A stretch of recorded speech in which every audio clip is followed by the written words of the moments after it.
You're about to go Inside PR on the FIR Podcast Network. This is Inside PR 422 for Wednesday, September 2nd. This week we talk about the business of podcasting, YouTube videos, and more.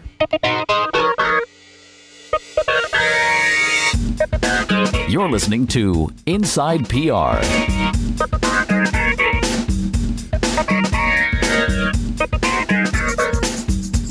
Hi, everyone. Welcome to another episode of Inside PR, our weekly look at the world of public relations, social media, communications, digital marketing, and where everything meets and intersects. I'm Martin Waxman in Toronto. And I'm Joe Thornley in Ottawa. And here we are, the last week of summer, really, because next week, when we would record, is Labor Day, and we're going to be taking that one off to, do the final things we're going to do before the end of summer. Maybe like read some books. And that ties into last week's first Inside PR book club, The Business of Podcasting, by Donna Papacosta and Steve Lubetkin. Thank you for all of you who commented and whose comments we used. Jeff Davis, thank you very much for submitting a comment. It didn't make it onto the show, but we will post it into the comments.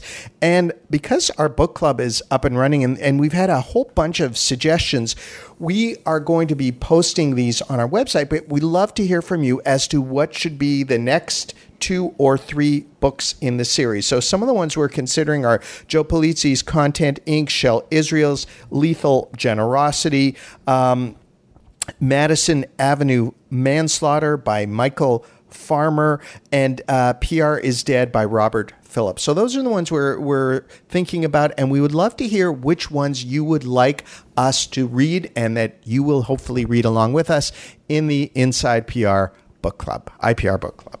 So stay tuned for that.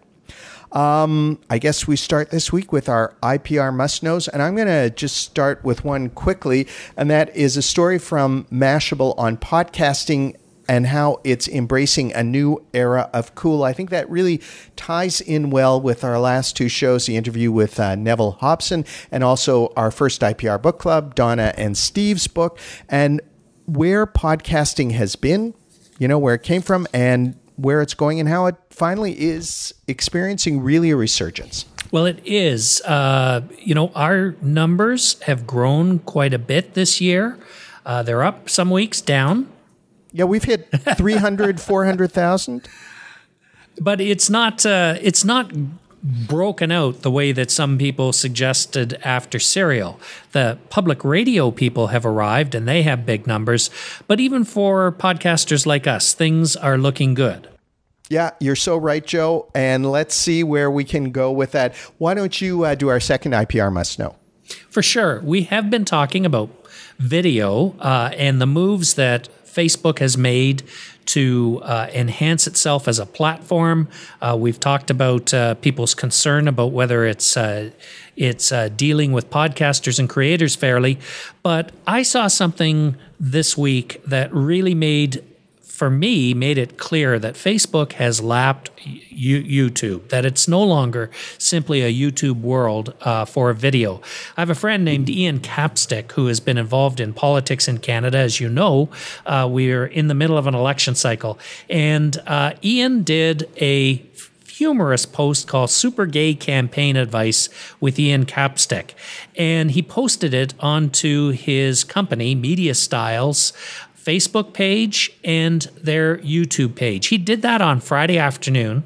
I came in this morning, I took a look at his stats, and here they are. Facebook, 17,000 views. YouTube, 5,000. Facebook, 205 likes. YouTube, 60. Facebook, 323 shares, 57 comments. YouTube, 11. Facebook generated 300% more views than YouTube, 300% more likes, and 500% more comments. Clearly, I think the bottom line here is if you're producing video right now, publish it native to both YouTube and Facebook, because Facebook is giving people lots of pass-around value. Well, they sure are. And For any of our listeners, check out the link on Inside PR. It's on Joe's blog to Ian Capstick's video, which is just hilarious. But it's interesting because, you see that all of the social platforms, we've talked about this over the last few weeks with regards to media, are starting to really push into distribution. And so suddenly we have, a big competitor in the video distribution arena. And we always had different platforms. I mean, Yahoo offered a platform. There was Blip TV. There were so many ones that have come up. But, YouTube really was the primary outlet. And now we are seeing that Facebook is kicking at its heels or nipping at its heels. Well, and you guys know we've been testing that just internally on our own page, embedding videos versus putting the link to YouTube and trying those kinds of things. And it is pretty interesting to see that you're getting more traction just from doing that versus, including the link and sending people to YouTube.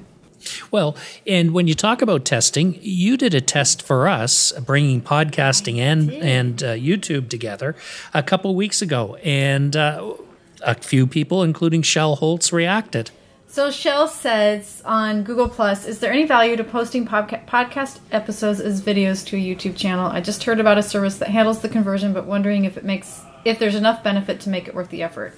And what's interesting is there really wasn't a clear answer. I feel like it's split 50-50. Some say it's great for exposure if nothing else. YouTube is the second largest search engine next to Google.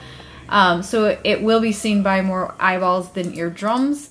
Grammar Girl said that she recently wrote a post about the financial side of putting podcasts on YouTube. So she looked at how long it takes to do a video podcast and how much money you make from that, assuming you're doing sponsorships and advertising and all that.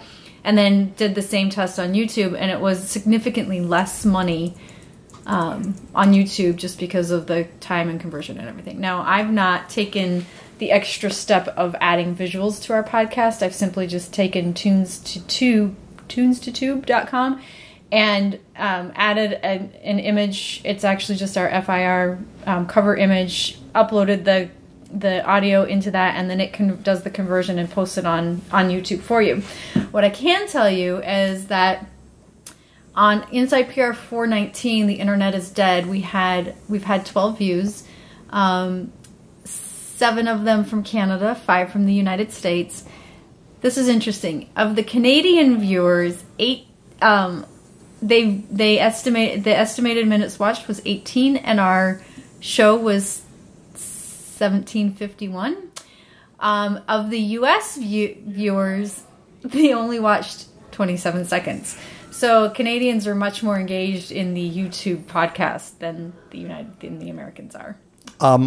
Ginny, I think it was Joe, me, and our families who were just watching that one.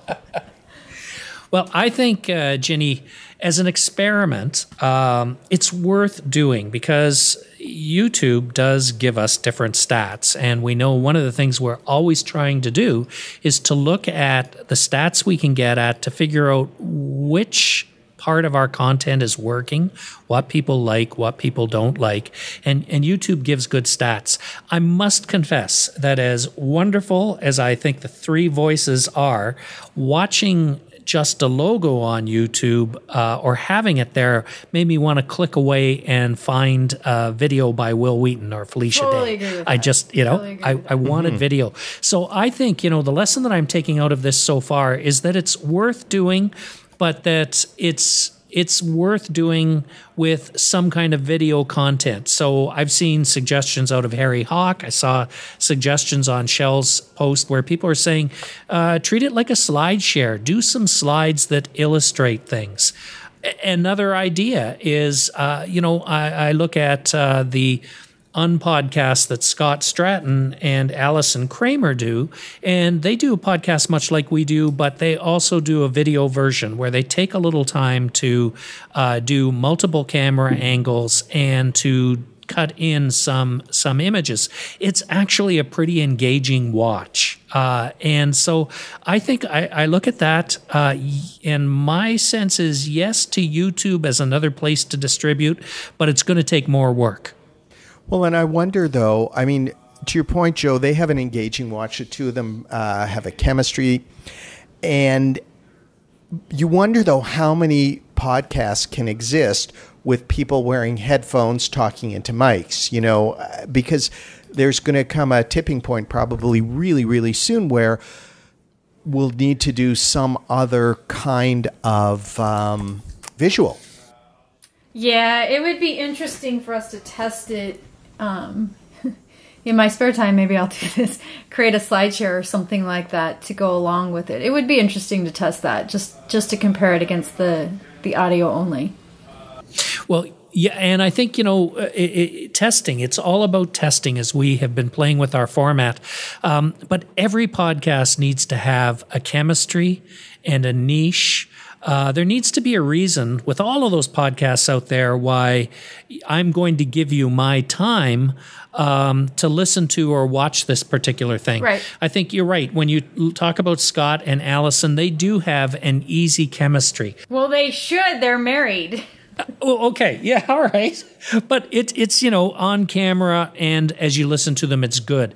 I think, you know, especially before we go on air, we've got a good chemistry. And I was looking at the nice words that Cision said about us this week when they ran an article saying 4 Canadian podcasts you have to listen to. And one of the things they commented on was that the executive level leadership we've had in PR allows us to discover everything from one end to the other from a variety of perspectives. And maybe that comes with experience and age. But if we know, and I'm saying this only to people who are listening because nobody else cares, there's a reason why people are here. If we really understand why they're here, we can appeal to that, we can emphasize that, and we can spend a bit more time emphasizing that in the production and probably make this podcast go even farther. Yeah, and we'd love to hear ideas from any of you as to what you would like us to do. We'll even stand on our heads if need be, or something like that. Speak for yourself, Martin. Speak for yourself. Okay, well, I won't. I can't. Whatever. Before we go, there are a couple of things. One, as Joe mentioned, we do want to thank Cision Canada for including us in that post. That was really great to hear. And James Rubeck, thank you for writing it. Alison Garwood-Jones wrote a post recently about blogging's bad rap that was inspired by our interview with Neville Hobson. So thank you, Alison, for highlighting the podcast in that. And then we had a question from John Cooten, who is the CEO of JFK Communications. And his question is, I have Facebook, Twitter, LinkedIn. However, I rarely post and rarely follow. I am unsure about Google+. My problem is I don't know how to find the time to use these channels as I am an agency principal. I have sales, operations, HR, and other time killers. Any advice? So, John, first of all, thank you for submitting your question. And I think we do have a little bit of advice. Ginny, do you want to start it? You know, it's hard. I think we're all three of us are agency principals as well, and we understand that piece of it. There were certainly years, especially early on, that it was a little bit easier because the economy created an opportunity for us to try it out because we didn't have so much business, maybe. It's really hard today to keep up with all of it. And I think if I were just starting out today, it would be a much different story than it is for me now, because of the time I had back when I started.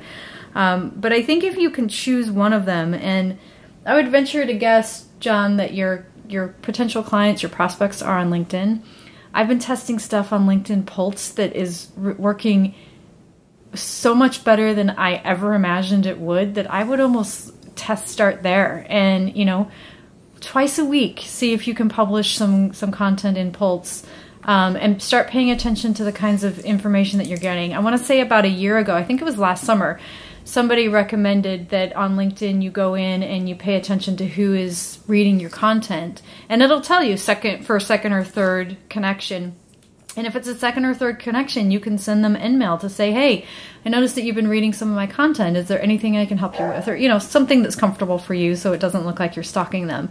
It works really well because these people are already really interested in you. And maybe it's for competitive reasons and you have to do that due diligence. But there also are some prospects in there. So I would figure out where your prospects are hanging out and spend the time there. Great, smart advice, Jenny. And the only other thing I'd say to John is you're probably asking the 3 wrong people about how to find the time. Yeah, and I would say you got to make the time. You have to. You have to make the time because you're a leader for a reason, and part of that is just figuring out how you make the time, and that may mean giving up on something else. So you have to be strategic about that too. But you got to participate because really, it's 2015. Social media is part of us, what we do. Well, and I would add to that too, Martin. I would say if your job is business development anyway, this is a great way to do business development. It's a great way to do it. So thank you, John, for your question. We'd love to hear from all our listeners. And before we go, I just want to say the Counselors Academy Conference call for presentations just came out. So if you are a PR agency owner or leader and want to speak to other PR leaders, send in a proposal. The deadline is October 23rd, and we'll put a link to that. So until next week, we would love to hear from you. You can send us a comment to insideprcomments@gmail.com. Leave us a comment on our blog, insidepr.ca. Find us on Twitter at inside_PR, at Ginny Dietrich, at Thornley, at Martin Waxman, the Inside PR podcast group on Facebook, the Inside PR community on Google+, as part of the FIR podcast network, and we are proud to be a part of that. And of course, on all the other platforms, and if you're on iTunes, we'd love it if you could give us a review. So until 2 weeks from now, because we are taking a Labor Day holiday, it's Martin in Toronto, Jenny in Chicago, Joe in Ottawa. Thanks for listening, everyone. Bye.